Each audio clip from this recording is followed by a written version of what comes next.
Tes, tes. Assalamualaikum warahmatullahi wabarakatuh. Perkenalkan, nama saya Muhammad Rifki Cahyono. Dengan NIM 098, saya dari S1 TMC 2022. Saya ingin menjelaskan tentang UAS saya ya, pada matkul proses manufaktur 2. Yang pertama yaitu tentang pengelasan. Jadi pengelasan itu salah satu teknik penyambungan untuk bahan logam ya, antar dua logam. Jadi ketika ingin menyambung antara dua logam gini, itu butuh yang namanya pengelasan agar antara logam itu saling menyambung dengan kuat dan tahan akan beban-beban yang akan terjadi. Nah, langsung saja pada jenis sambungan las, ada beberapa jenis. Yang pertama yaitu butt joint.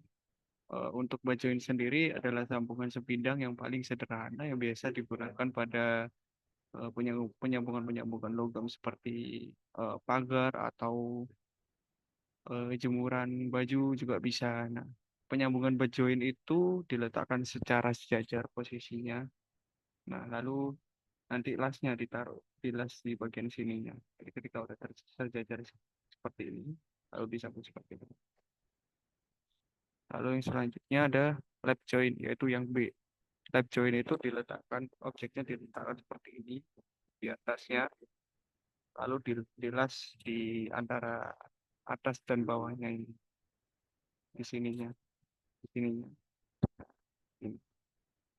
Terus yang selanjutnya ada T-joint. T-joint itu logam objeknya nanti berbentuk seperti ini atau seperti ini bisa atau seperti ini juga bisa. Pokoknya objeknya itu berbentuk seperti huruf T.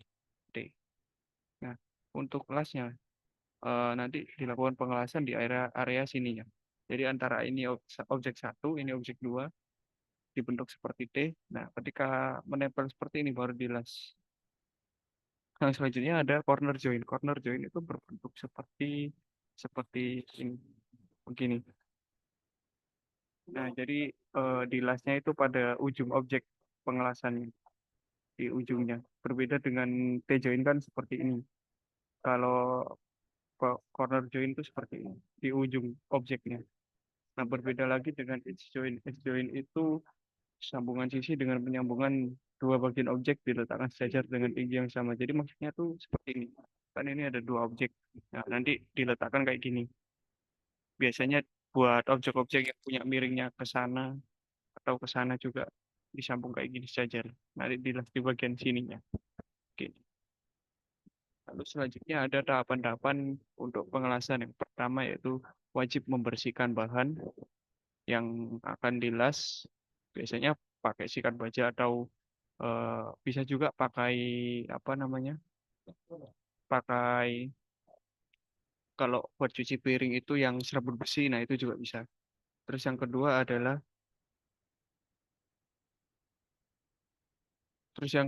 adalah menempatkan objek ke apa namanya alas kerja ya atau permukaan kerja. Lalu yang kedua ini biasanya disebut ragum juga bisa. Terus yang ketiga persiapkan mesin las, terserah pakai las SMAW atau OAW dan yang lainnya. Lalu siapkan elektroda dan elektroda itu harus dipilih ya. Jadi tidak semua elektroda bisa dipakai untuk semua bahan objeknya. Lalu yang keempat, setelah semua bahan siap itu langsung eh, jadi apa namanya, ibaratnya ini satu elektroda, ini satunya untuk apa namanya holder holder elektrodanya. Nah, ketika elektroda dan holder udah disatukan gini, untuk las listrik SMAW itu biasanya harus ada minusnya. Jadi kabel minus itu ditempelkan ke objek benda lasnya, terus bendanya ini ibaratnya ini benda, terus eh, ketika mesinnya udah on, terus langsung saja dikenakan kayak ini nanti bisa mulai ngelas. Nah, untuk pengelasannya sendiri itu tidak boleh apa langsung kena tempel gini. Jadi cukup jaraknya itu beberapa mili aja itu udah langsung nyala lasnya. Jadi nggak harus ditempelkan. Nanti kalau langsung ditempel itu akan lengket dan susah dicabut.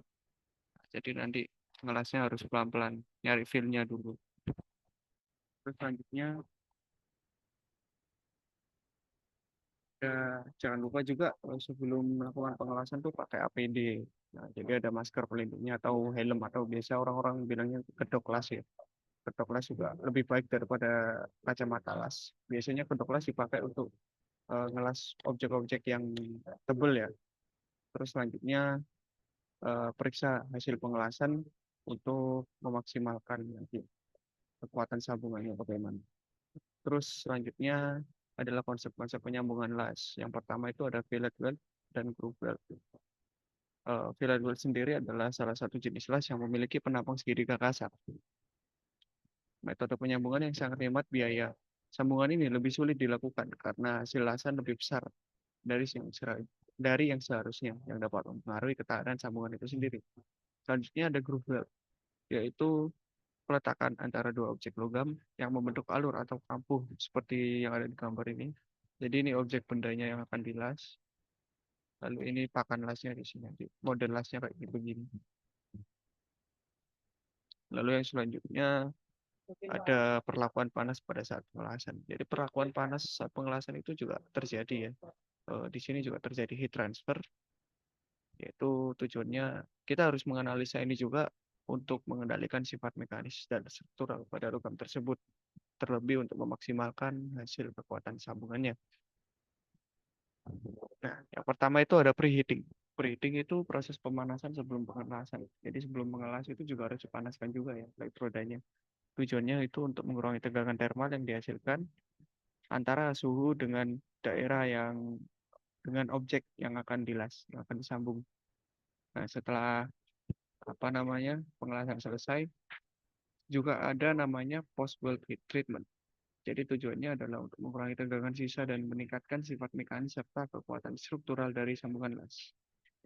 Lalu proses pelunakan atau biasa disebut annealing adalah untuk mengurangi kekerasan dan meningkatkan keuletan logam. Selanjutnya ada normalizing, tujuannya adalah untuk mengurangi tegangan sisa. Lalu tempering adalah untuk mengurangi kekerasan yang mungkin terjadi selama proses pengelasan. Nah, tempering ini biasanya ketika setelah ngelas itu disikat lagi, nah itu namanya tempering.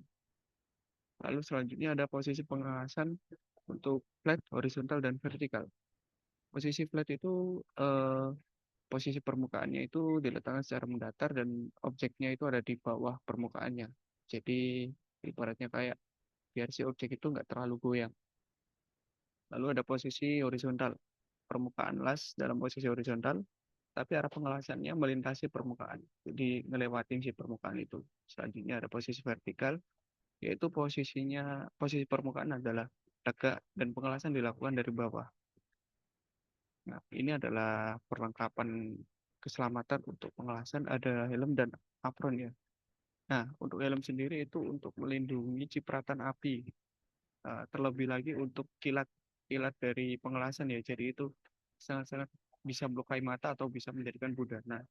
Nah, apron sendiri terbagi lagi menjadi tiga. Ada apron badan, ada sarung tangan, dan juga sepatu. Nah, semuanya itu juga tujuannya untuk terhindar dari cipratan panas. Lalu ada pengelasan pada bejana tekan. Bejana tekan itu tangki yang biasanya dipakai di industri kayak di rumah sakit itu ada bejana tekan. Nah, tangki-tangki yang besar-besar itu bejana. Nah, contoh pengelasan pada bejana itu bisa dilihat pada pengelasan rel kereta. Nah, jadi rel kereta itu sama kayak bejana ya, cuma bedanya rel kereta itu pipanya lebih kecil. Kalau yang di tangki-tangki industri itu pipa-pipa besar yang bisa untuk wadah untuk fluida yang bertekanan tinggi. Selanjutnya ada mesin las SMAW. Nah, mesin las SMAW ini yang paling biasa dan sederhana untuk dilakukan karena memanfaatkan tenaga energi listrik serta elektrodanya yang sangat mudah dicari. Selanjutnya ada part-part las OAW. Part-partnya sendiri bisa dilihat di PowerPoint saya, itu ada shielding gas, orifice gas, control console, welding direction, torch, dan lain-lainnya. Nah, cara menyalakan sendiri yang pertama adalah dengan membuka katup gas asetilen pada blender lasnya, terus kita buka katup oksigennya. Kalau sudah nanti ditunggu dulu sampai percikan apinya itu langsung dikasih sama pemantik korek atau apa nanti apinya langsung nyala. Nah, lalu cara settingnya itu dengan buka katup oksigen secara pelan dan atur tekanannya. biasanya 20 sampai 40 PSI tergantung kebutuhan. Lalu dibuka kartu asetilenanya untuk mengatur regulator mencapai tekanan yang diinginkan. Lalu disesuaikan saja apinya. Lalu ada peragaan pengelasan yang saya lakukan. Yang pertama adalah cara pemanggangan elektroda yang harus dijepit erat oleh holder agar listrik dapat disalurkan dengan baik dan hasil las juga baik. Nah, peragaan pengelasan saya ini peragaan untuk pengelasan SMAW ya. Jadi lanjut saja yang kedua, itu untuk pemasangan sudut. Jadi untuk hasil yang lebih baik sebenarnya ini tidak wajib juga. Yang nomor dua ini, pemasangan sudut ini untuk memastikan eh, posisi elektrodanya dan juga perkiraan holdernya itu. Posisi tubuhnya juga harus dibuat senyaman mungkin. Nah, selanjutnya ini foto-foto saya saat memperagakan pengelasan. Selanjutnya adalah mengidentifikasi pengelasan sekitar saya. Nah, ini identifikasi pengelasan saya untuk eh, sambungan las T-join ya, bisa dilihat. Jadi las ini menggunakan las SMA.